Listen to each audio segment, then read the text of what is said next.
kamay, yung unang kumigtas na ganun.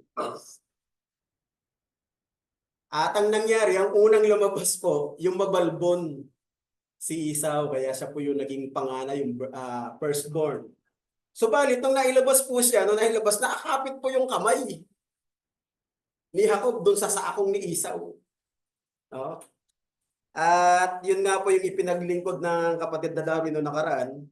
Ngayon po, meron akong nakita mga magaganda doon ng ang aral po kasi ng kagbal na ito, mga kapatid, masasabi ko pong hitik sa aral na marami tayong matututunan at yun po yung gusto kong bigyan diin emphasis sa umagang ito. At pinamagatan ko po yung paksa na dahil kambal sila, ano yung hindi magandang klase ng ugaling din natin dapat tularan kay Esau? At ano din yung masamang katangian ni Jacob na hindi natin dapat tularan sa panahon po natin? Kasi kambal sila eh. So doon po tayo sa dalawang yun. Ito po pag-aaral na ito, doon ako pupunta na nag-plea na po si Jacob dahil meron pong death threat sa kanya yung kuya niya eh. Dalawa po kasi yung nawala sa kanya eh. Una po yung pagkapanganay. Pangalawa po, yung pinakamasamang nawala sa kanya, blessing. At nung nawala po sa kanya yung dalawang yun, mga kapatid, ang nagkaroon po na natira sa puso ni Esau, galit. Kumbaga sa tao ang gusto niya, redemption, gusto niya makapaghiganti. At ang naisip niyang plano, sabi niya, pagkalipas ng pagtaghoy namin sa aming magulang, no, na nag-pass away na.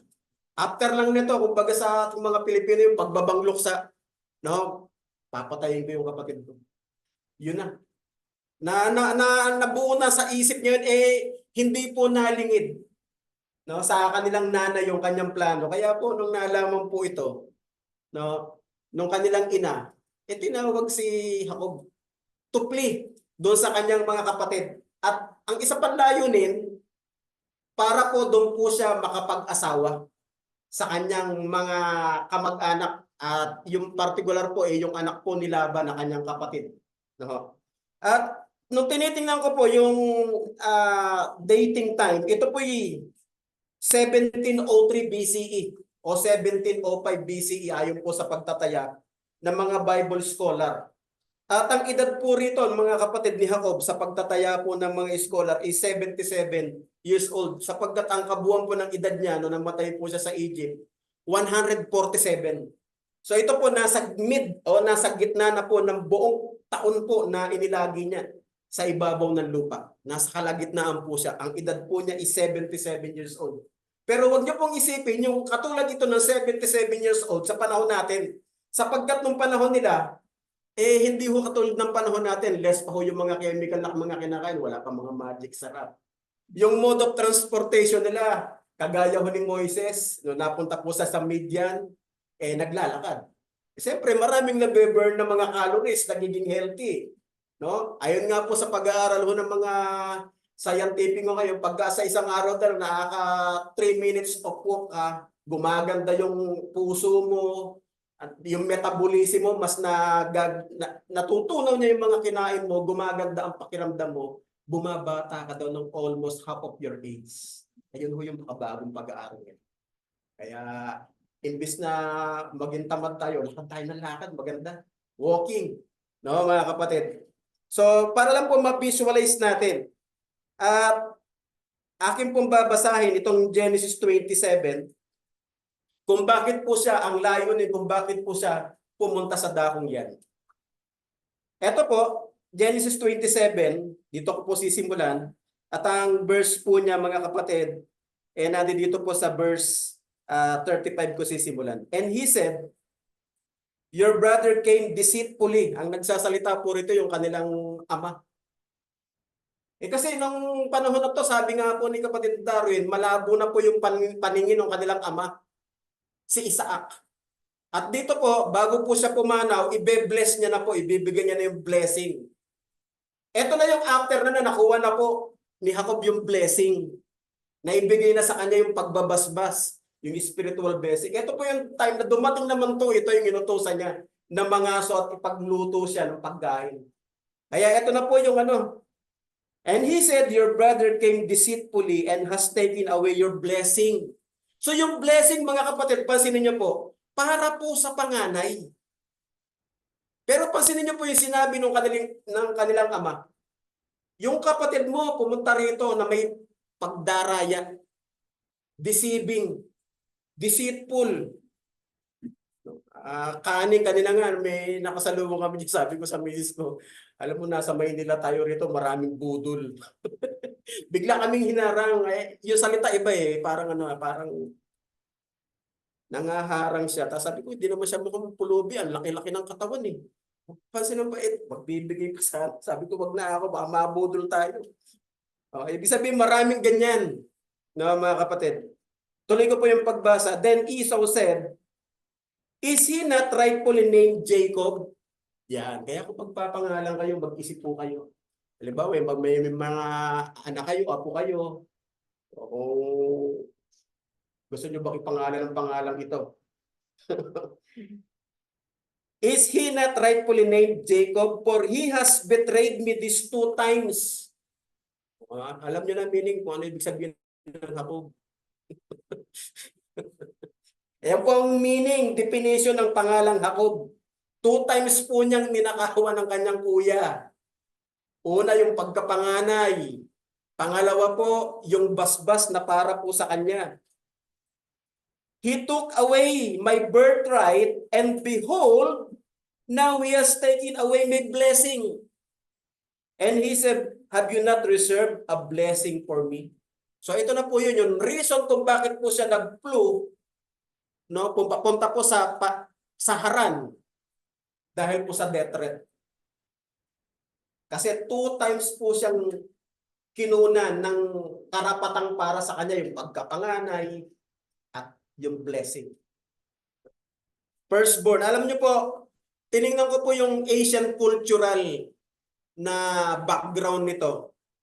Sabi po, in ancient Israel, the person's son had a special status with a significant right and responsibilities, including double portion of inheritance. Wow, double portion po. And leadership of the family after father's death.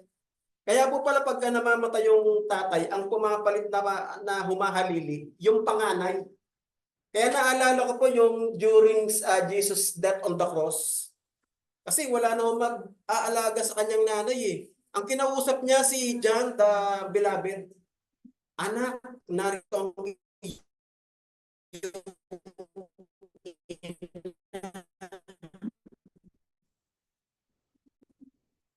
ina, narito ang iyong nanay. Sapagkat si Jesus Christ, physically siya po yung panganay ni Joseph at ni Mary. So, iniwan yung responsibility. Ano pa sabi? He was considered the opener of the womb. Totoo naman, di ba? Lahat ng panganay yun ang opener of the womb. Una, no?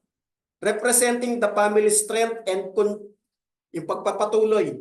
Tradition also had spiritual implication with the firstborn son birth seen as belonging to God. No? Kaya pala naalala ko nung naalipin po ng 430 years ang Israel sa Egypt, nagtanong si Moses sa Diyos nung nandoon po sila sa bundok. Ang sabi niya, Panginoon, pag pumunta ako sa Israel, tatanungin nila ako anong pangalan ng Diyos na nagsugo sa akin? Ano sasabihin ko kay Paraon? Ang sabi niya, sabihin mo kay Paraon ito. Ang Israel, aking anak, aking panganay.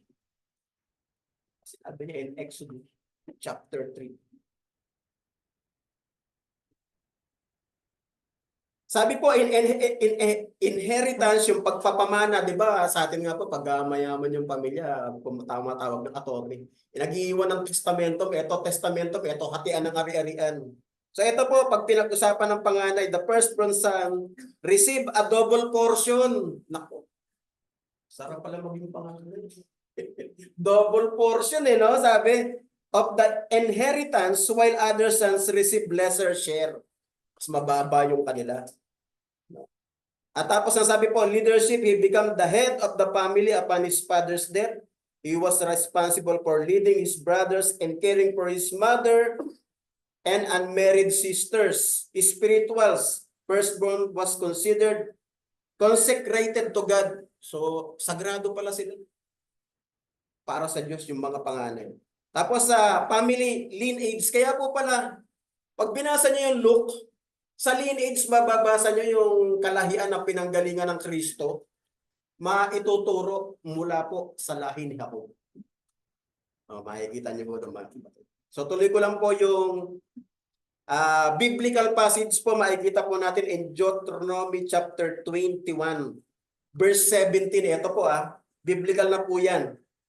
On the contrary, he shall acknowledge the firstborn, the son of unloved wife, by giving him a double portion. O yan biblical yan. Letra por letra.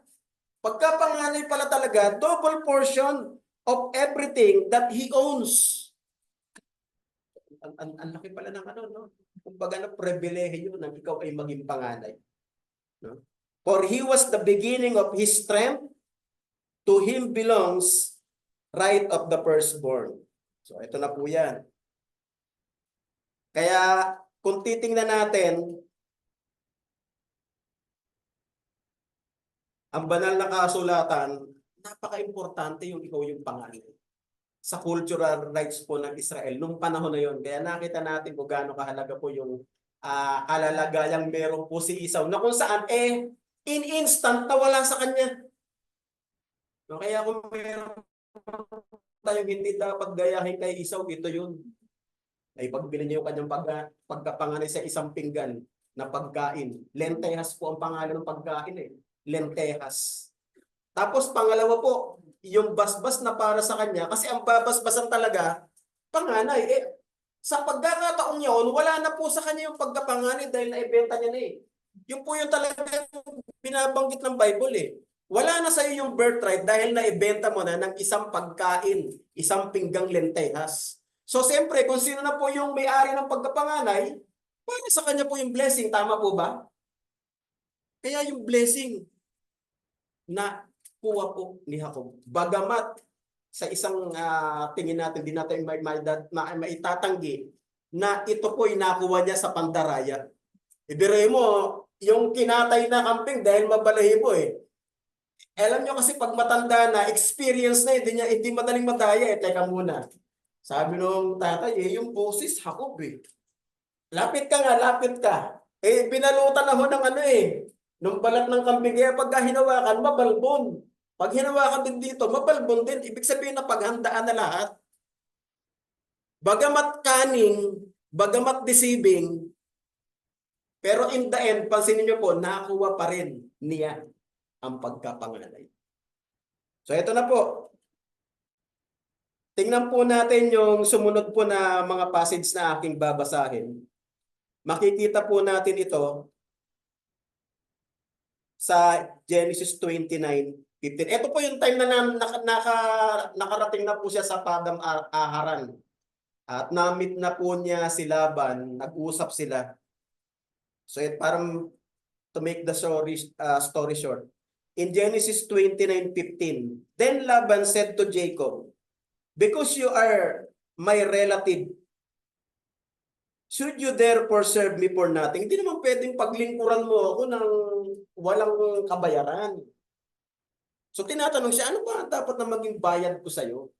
Dahil maglilingkod ka sa akin So tell me, what shall be your wages be? Now Laban had 2 daughters. The name of the older was Leah, and the name of the younger was Rachel. And Leah's eyes were weak, but Rachel was beautiful in figure, in appearance. Alam niyo, pag binabasa ko ito, binivisualize ko. So, si Rachel, parang kumbaga sa Pilipinas, pang Miss Philippines po yung datingan. Bakit po? Beautiful na sa appearance, sa panglabas na anyo, pati po yung figure. No, yung pinapangarap po na statistic ng mga babae, 24, 34. Diba, merong mga sukat-sukat yan. Yung bewang, yung diba? Parang, kumbaga sa ideal stature ng physique ng babae. Parang, ganun po yung level niya. Kumbaga po sa Pilipinas, pambinibining Pilipinas po ito. si Rachel. So, yan po yung dalawang anak niya. No? Tuloy ko po yung pagbasa in verse 18. Now Jacob loved Rachel. So he said, kasi ang tanong sa kanya, ano ba dapat na maging sweldo mo? I will serve you 7 years for your younger daughter, Rachel. So tinanong siya, ito na po yung sabi niya, ito po yung gusto ko maging sweldo ko sa inyo. Paglilingkuran kita ng 7 taon dahil sa iyong bunsong anak na si Raquel. At ang sabi po niya in verse 19, Laban said, it is better that I give her to you than to give her to another man. Stay with me. So Jacob served. Notice this verse.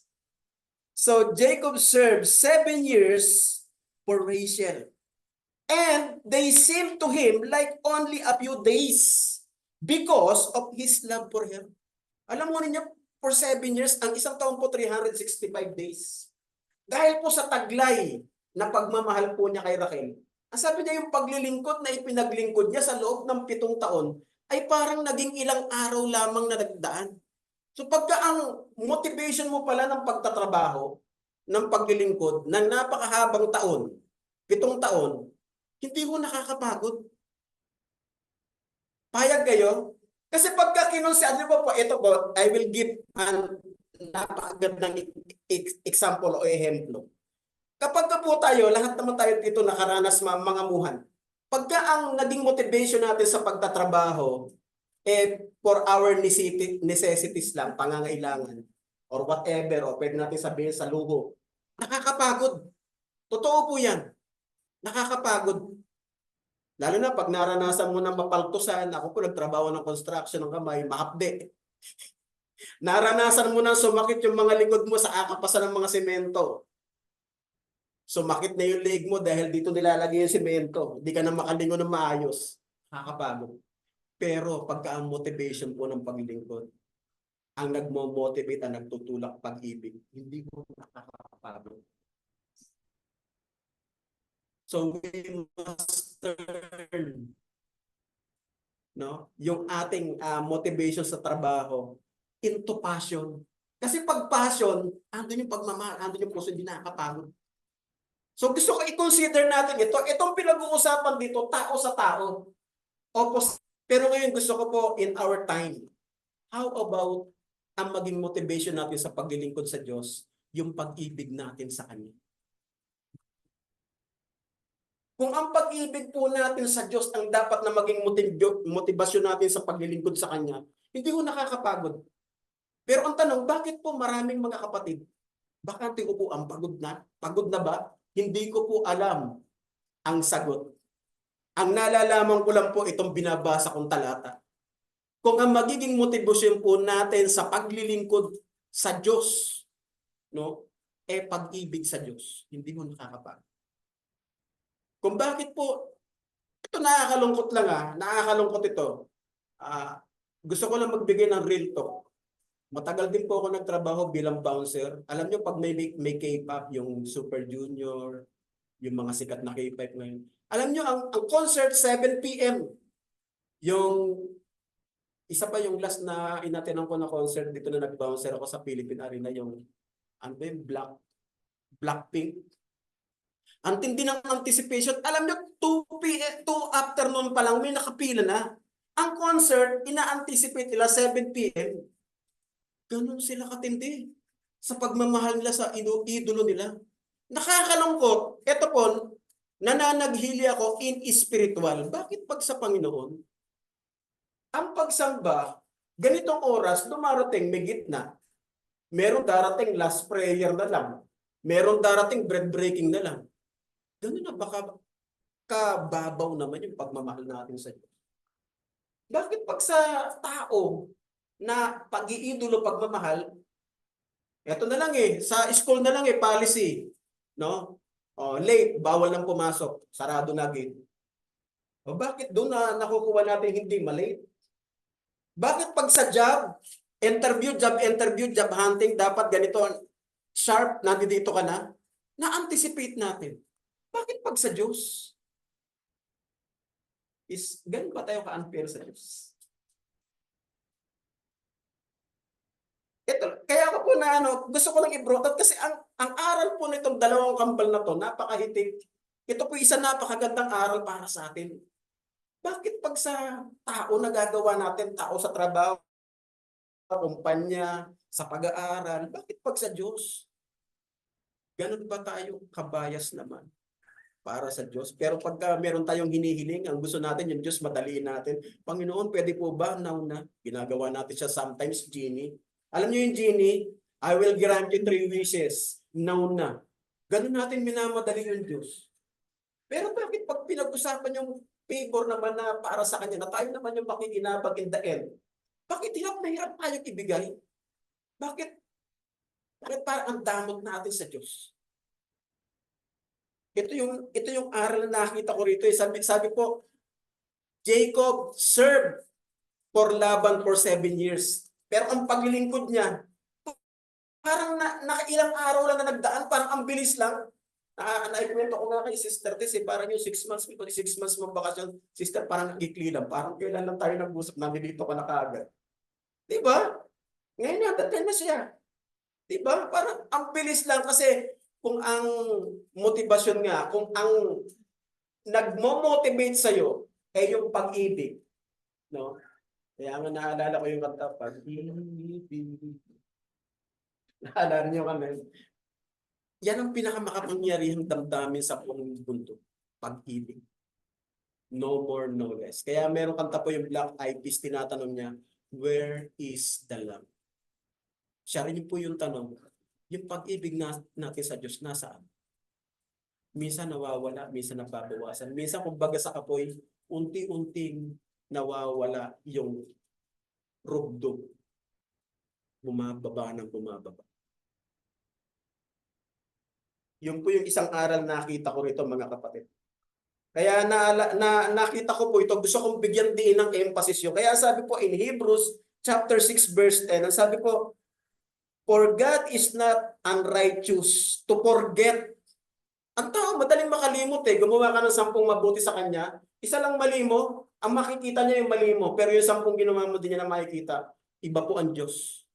Pagka ang Diyos po, pinakitaan po natin ang pagmamahal, from start, kahit na nasa gitna, kahit na nasa dulo, ang sabi po, for God is not unrighteous to forget your work and the labor of love by which you have showed honor to His name, in that you have served the saints and are continuing to serve them. So, ang hinihingi ng Diyos, sana naman tuloy-tuloy. Dalawa lang naman para mahinto yan eh, kamatayan.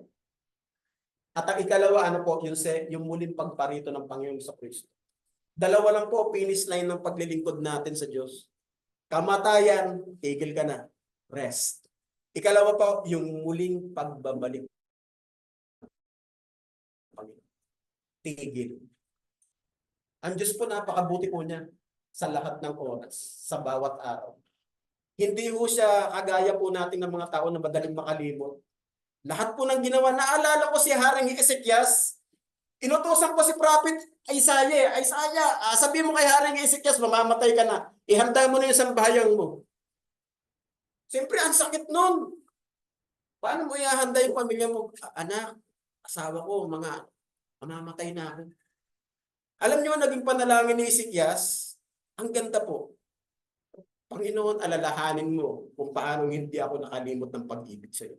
Alam niyo, papaalis na si Isaiah papauwi na. Pinabalik niya eh. Sabi niya, teka, Isaiah, bumalik ka uli kay Ezekias, kay Haring Ezekias. I will grant him another 15 years of his life. Kasi hindi po liko ang Diyos para makalimot. Maaari po tayo madaling makalimot eh.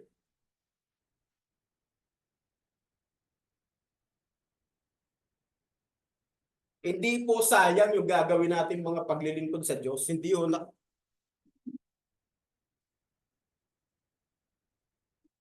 Hindi ho ito parang diba? Nagtrabaho ka, nabigay na yung TF mo, nabigay na yung sweldo mo. Pero ang dali lang gastusin. Pero yung pagtatrabaho sa Diyos, mamatay ka ngayon, there is life after death. Tagumpay yun, hindi pagkatalo mo. Kasi whether we like it or not, mamamatay tayong lahat. Hindi naman tatanungin ng Diyos, ano ba ang tinapos mong kurso? Bachelor ka ba kung ano-anong ano mo? Ikaw ba yung nag-excel do sa trabaho mo? Meron ka bang award? Hindi yun ang tatanungin sa iyo ng Diyos eh. Paano mo ako minahal? Paano mo ako inibig? Hindi kita kakalimutan.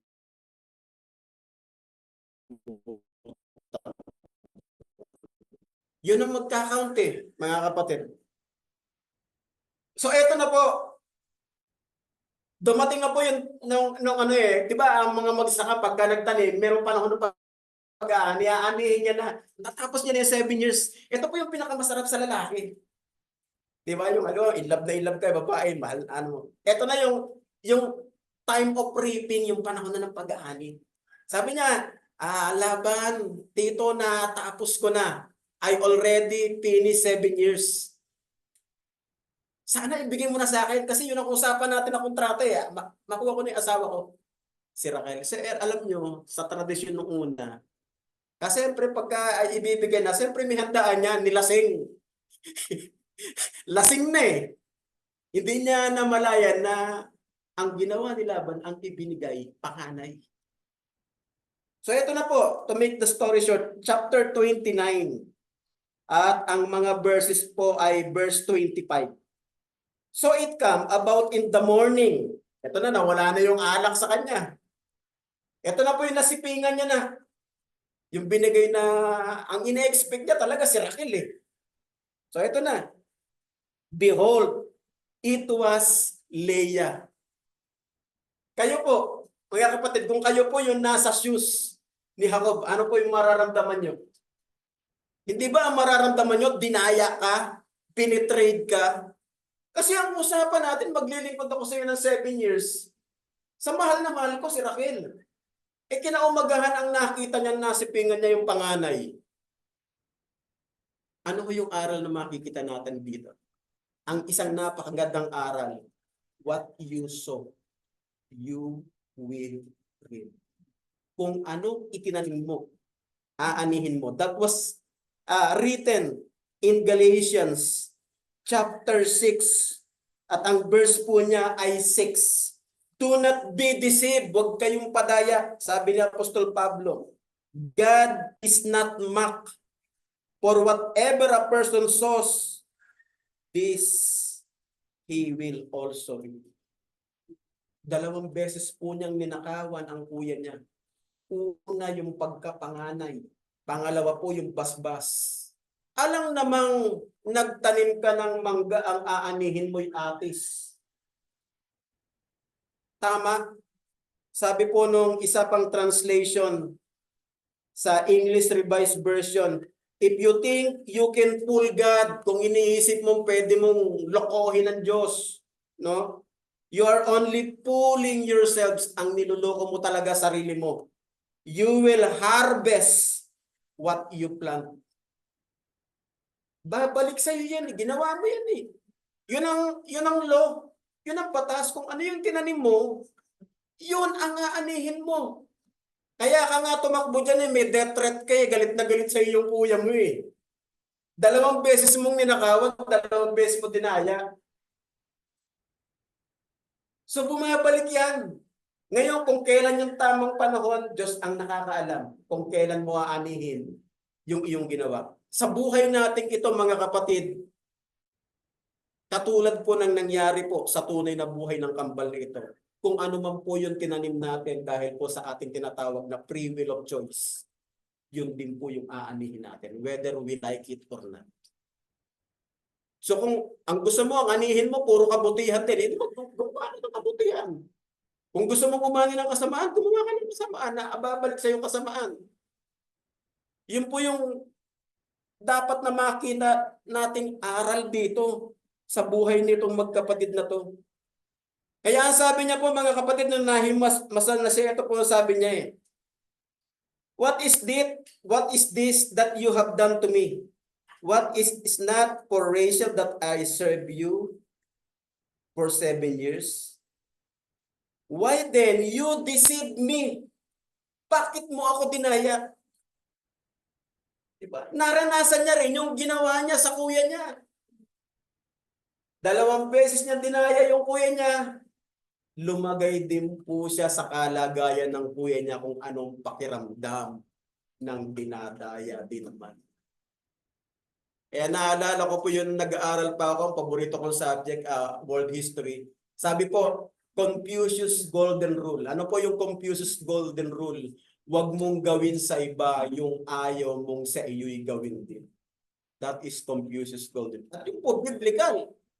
Pinangaral po yan ni Yesu Cristo on Sermon on the Mount, chapter 6 po ng Matthew. Lahat din naman ang gusto mong gawin sa iyo ng tao, gayon din naman ang gawin mo sa kanila. Tama ho ba? So, tuloy ko po natin yung pag-aaral, mga kapatid ko. Ngayon, tinanong niya si Laban, ito po yung naging sagot ni Laban sa kanya in Genesis 29:26, kasi sinabi ni Laban, hindi ginagawa ang ganyan dito sa aming dako. Ito yung kultura. Ibinibigay ang bunso bago ang panganay. So, ang kultura pala sa kanila, kung dalawa yung anak niya, parehong babae, hindi pwede sa kultura nila. Pero ang pansinin niyo po, may laman din pandaraya, di ba? Gaya din ang ginawa niya doon kay Isaac.